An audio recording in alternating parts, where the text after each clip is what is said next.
il tema di kwijtschelden è sempre lo che arriva messa door di noi di Aruba. Nos nota bij kita e sei voor die mesa, pas sobre nostra di opinion così Holanda ad una kwijtschelding na país na mene Italia, Grecia, etc. Anto e no perché da sin una kwijtschelding pa Aruba. Nós toca tema aqui, secretário de Estado van Huffelen estava na Aruba ayer. Nós temos várias reuniões na riba tema aqui também. E verdade, Holanda não está assim a abrir para tocar o tema aqui ainda. Nossa palavra assim, que ano 2023, e para a metade do ano 2023, nós mester toca o tema de EDB.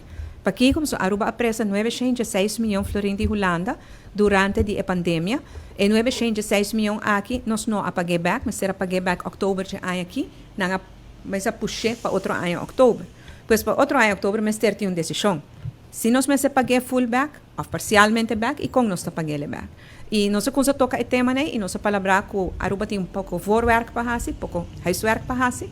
E também de subanda, anterior outro ano, em januário, nós também tínhamos a primeira reunião que nós chamamos bestuurlijk overleg, toen lugar na Sint Maarten, com o premier de Sint Maarten, premier de Corsau, minha persona e secretário de Estado van Huffelen, anterior nós toca o tema aqui. Pois é nota algo que não está claro para dizer, mas não está aqui te mesa tampouco. Mientras tanto, para Aruba é importante se para a claridade, porque nós está presta também para o mercado internacional.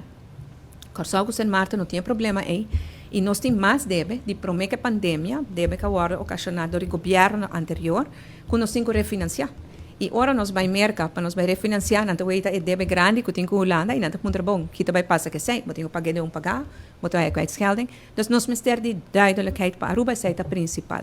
E uma vez que você aqui que tem que pagar back, nós não exigir kwijtschelding completo de Holanda.